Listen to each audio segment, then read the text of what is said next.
पिछली वीडियो में बात करी थी चार भाव तक। ठीक है, अब पंचम भाव में बात करें तो पंचम भाव में चंद्रदेव का बहुत अच्छा परिणाम देखा गया है। लेकिन यहाँ पर क्या परिणाम किया है, बहुत अच्छा परिणाम है। लेकिन एक चीज़ देखिए, चंद्रदेव अगर पंचम भाव में आ जाते हैं और कहीं से कुंडली के अंदर ऐसे चंद्रदेव पे शुक्रदेव बुधदेव की दृष्टि पड़ जाती है, या जो कुंडली है वो जो है, कहने का तात्पर्य उसमें जो है स्त्री जो ग्रह होते हैं, जैसे शुक्र हो गया, बुध हो गया और चंद्रदेव का बल बढ़ जाता है, ऐसे व्यक्ति के संग में जो है खासकर लड़कियों की उसके घर में ज़्यादा संख्या हो जाती है। यानी कि अगर वो पुरुष है या स्त्री है तो उसकी लड़कियां की ज़्यादा पैदाइश हो जाती है, ऐसी सीधी भाषा में अगर बात की जाए तो यहाँ चंद्रदेव बहुत अच्छा परिणाम देते हैं। बस यही एक थोड़ी सी कमी आ जाती है। यहाँ पर चंद्रदेव का रत्न आप मोती धारण कर सकते हैं। ठीक है, आप यहाँ पर कड़ा धारण नहीं करेंगे, महाकाल कवच धारण कर सकते हैं। ठीक है, अगर चंद्रदेव मारक नहीं है तो आप जो है मारक हैं तो चावल दूध पानी का दान कर सकते हैं। मारक नहीं है तो ये दान आपको नहीं करना है। बेलपत्र का पौधा आप जो है ऐसे स्थान पे लगाइएगा कि जैसे आप किसी विद्यालय में जाते हैं, ठीक है, कहीं स्टडी कर रहे हैं, या कोई आपका टीचर है, ठीक है, जहां आप पढ़ने जाते हैं या वो पढ़ाने आते हैं, तो उनको आप बेलपत्र का पौधा गिफ्ट कर सकते हैं या उनके घर पे जाके लगा सकते हैं। अगर धर्म स्थान पे जहाँ से आपको ज्ञान अर्जित हो रहा है, ठीक है, जहाँ से आपको मार्गदर्शन अर्जित हो रहा है, अगर वहाँ पे आप बेलपत्र का पौधा लगाते हैं तो बल्ले बल्ले हो जाती है। ऐसे में क्या है, बूढ़ी औरत की जरूर सेवा कीजिएगा। शिव साधना आपको गुरु स्वरूप में करना, भगवान शिव की साधना, बल्ले बल्ले हो जाना है। ठीक है, ये यहाँ का परिणाम है। अब बात करते हैं आपका कि छठे भाव में। छठे भाव में भाई चंद्रदेव जो है वो अच्छे नहीं माने जाते। छठे भाव जो रोग ऋण शत्रु का भाव माना जाता है, अगर छठे भाव में चंद्रदेव कारक हैं या मारक हैं, ठीक है, तब भी वो अच्छे यहाँ पर नहीं माने जाते हैं। छठे भाव से क्या होता है, व्यक्ति को बहुत जल्दी निगेटिव ऊर्जाएं लग जाती हैं, नज़र लग जाती है व्यक्ति को, और इसके संग संग क्या है कि माँ के सुख में तो कमी आ ही जाती है। ठीक है, और अगर माँ हैं तो माँ से थोड़ी दूरी ही बन जाती है। और यहाँ पर क्या है कि छठे घर में जब चंद्रमा होते हैं, तो जब चंद्रमा अपने गोचर में, जैसे ढाई दो सवा दो दिन के अंदर चंद्रमा अपनी राशि परिवर्तन कर देते हैं, सवा दो दिन के अंदर, ठीक है, तो जब चंद्रमा अमावस्या की तरफ जाते हैं, ठीक है, तो क्या होता है, यानी चंद्रमा घट रहे होते हैं, तो ऐसे में क्या है कि अगर कफ जन्य रोग बहुत जल्दी व्यक्ति को ग्रसित कर लेता है।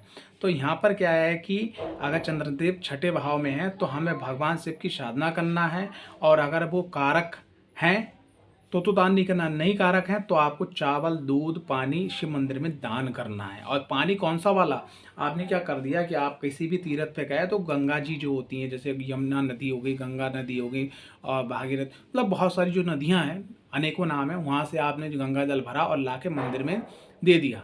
और कोशिश ये करना है कि जैसे टैंक के रूप में आप देते हैं, ठीक है, कहीं वाटर की व्यवस्था करते हैं, उससे लोग उस पर लिख दें गंगा जल, शिवलिंग पे चढ़ाइएगा। अगर वो लोग उसका यूज करते हैं तो आपका रोग ऋण शत्रु तो स्वाहा, गायब, स्वाहा। सप्तम घर के चंद्रमा की क्या बात है भाई, चंद्रदेव की सीधी दृष्टि पड़ जाती है आपके चेहरे पे तो लोग आपसे बहुत ज़्यादा आकर्षित हो जाते हैं। सप्तम घर के अंदर चंद्रदेव है तो आप मोती रत्न पहन सकते हैं, रुद्र का जो रुद्राक्ष कवच है महाकाल का वो आप पहन सकते हैं, मंदिर के अंदर खीर बंटवा सकते हैं, बेलपत्र का पौधा ला सकते हैं, माँ की सेवा दबा के कर सकते हैं। लेकिन चंद्रदेव अगर पुरुष की कुंडली में चंद्रदेव सप्तम भाव में और चंद्रदेव कारक हैं तो ऐसे में थोड़ी सी दिक्कत ये आती है कि पत्नी हमेशा अपने मायके में जाके कहती है साहब ये तो हमारी सुनते ही ना है, ये तो अपनी माँ की सुनते हैं। और अगर पत्नी की कुंडली में ये है तो वो खुद वो पत्नी से कहते हैं या लोगों से कहते हैं यार ये तो अपनी सासू माँ की सुनती, मेरी सुनती नहीं। बस थोड़ी ये दिक्कत आती है, इसको थोड़ा सा आपको मैनेज करना हो, बाकी सब बल्ले बल्ले बढ़िया हो जाएगा। ठीक है, और सप्तम घर के अंदर अगर मान लें चंद्रदेव हैं तो आपको सोमवार का व्रत करना अति आवश्यक है, या पूर्णमासी का व्रत करना अति आवश्यक है। अष्टम घर के अंदर चंद्रदेव बिल्कुल ही गलत माने गए। ऐसे में अगर चंद्रदेव कारक हैं तो व्यक्ति को जैसे टीबी की प्रॉब्लम, फेफड़ों की प्रॉब्लम, गले की प्रॉब्लम, अस्थमा की प्रॉब्लम, ठीक है, और मानसिक रोग की प्रॉब्लम, भूत प्रेत नेगेटिव एनर्जी इसके संग बहुत जल्दी आकर्षित हो जाती हैं। तो अष्टम घर के अगर चंद्रदेव है तो यहाँ पर मैंने जो लिखा नहीं वो मैं आपको बताना चाह रहा हूँ कि आपने क्या करना है कि अष्टम घर के अंदर अगर चंद्रदेव है तो आपने एक काम बहुत दबा के करना है। घर से आप जब भी निकलें काम करने के लिए, अपना कोई भी काम, अगर आपके आसपास शमशान है, उस शमशान में अगर महाकाल बाबा या भगवान शिव की शिवलिंग है तो वहाँ आपने क्या एक लोटा जल जरूर चढ़ाना है। ठीक है, महामृत्युंजय मंत्र का वहाँ पर आपको 27 बार जाप करना है। अगर आप ये करते हो तो सभी कष्टों से मुक्त। और अगर आपके पास और कोई व्यवस्था नहीं है तो फिर आप जो है भगवान शिव की साधना अपने घर पे करें। ठीक है, महाकाल रुद्राक्ष कवच पहनना तो अति आवश्यक हो जाता है क्योंकि अष्टम घर के अंदर चंद्रदेव पड़े हैं।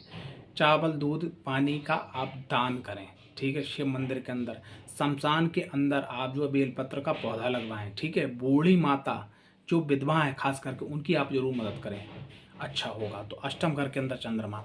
तो ये जो अगला एपिसोड था जो मैंने इसी की सीरीज में, दूसरा भाव है।